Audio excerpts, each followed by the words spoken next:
For over half a century as a global macro investor, I have witnessed situations that have left me perplexed. Certain events have profoundly impacted my perspective, reminding me of the vital importance of studying history. This reflection led me to thoroughly explore the economic and social cycles that operate globally. After years of analysis, I discovered that there are 5 fundamental forces that interact in great historical cycles, shaping the destiny of civilizations.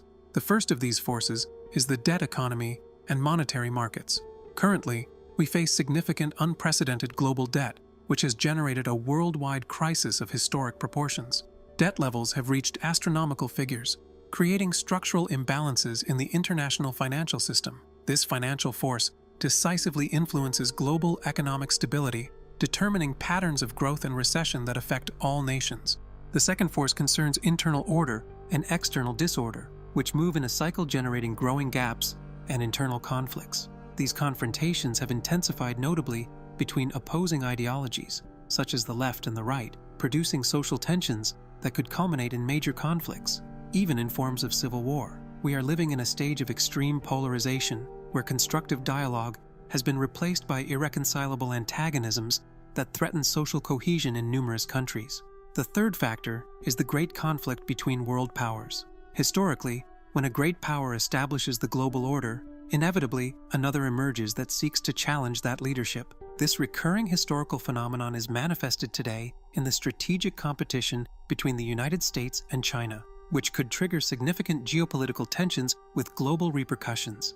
The transition of power between these superpowers represents one of the greatest challenges for international stability in the coming decades. Additionally, acts of nature, such as droughts, floods, and pandemics, have been responsible for more deaths than wars throughout human history. Climate change and other natural disasters represent a fourth force that has affected humanity since time immemorial. Extreme climatic events are increasing in frequency and intensity, posing new challenges for food security, migratory movements, and global political stability. Finally, human innovation, especially in technology, constitutes the fifth of these determining forces. Each technological advance contributes significantly to the evolution of society, but also creates new challenges and disruptions. The digital revolution, artificial intelligence, and biotechnology are radically transforming our societies, economies, and political systems. Everything we observe today is framed within these historical cycles and is influenced by these interconnected factors. The credit system functions as a circulatory system that provides purchasing power to the entire global economy. However, over time, the progressive accumulation of debt creates problems similar to plaques in the arteries of an organism. The United States currently allocates $1 trillion annually just to pay the interest on its national debt, and this problem is inexorably aggravated with each passing year, compromising resources that could be allocated to productive investments or urgent social needs. When assets do not generate an adequate return, or high risk is perceived in them, debt holders seek to sell their assets precipitously, which creates a critical dissonance between supply and demand in financial markets. If central banks allow this to happen without intervention, interest rates soar, economies dramatically weaken, and finally governments resort to massive money printing, which triggers uncontrollable inflationary situations that erode purchasing power and confidence in the monetary system. The current situation is critical in terms of balance between supply and demand of financial assets. Global debt will not be sustainable in the long term under current conditions, and there is a growing risk that debt holders will not be willing to buy enough bonds to cover the excessive supply. This could cause an uncontrolled escalation in interest rates, which would affect the global economy even more deeply, triggering a spiral of defaults and chain financial crises.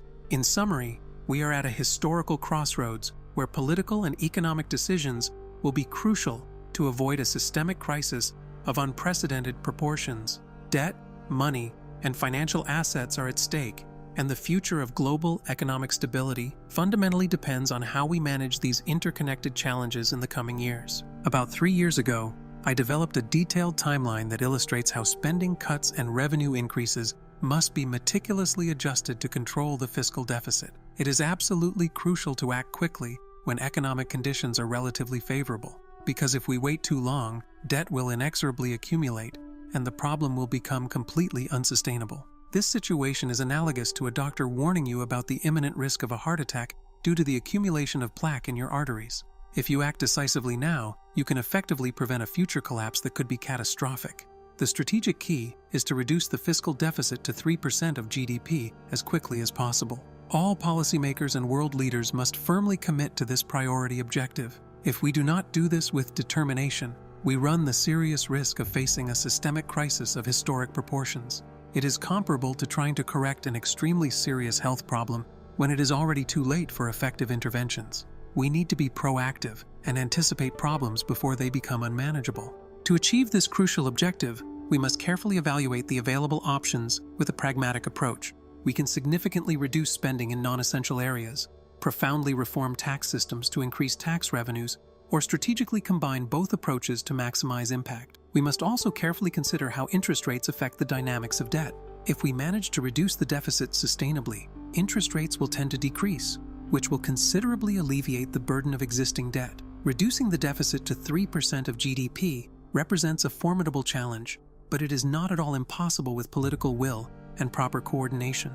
In the past, we have witnessed notable examples of successful fiscal adjustments, such as the one that occurred between 1992 and 1998, where an impressive adjustment of between 4 and 5% of GDP was achieved in a relatively short period. This type of transformation is perfectly achievable, but requires immediate action and effective global coordination among the major economies. The debt accumulated vertiginously in recent years, especially after the massive fiscal stimuli during the COVID-19 pandemic, and the associated wealth transfers has dramatically exacerbated the problem. We now face a dangerous combination of structural fiscal deficits, growing public debt, and relentless inflationary pressures.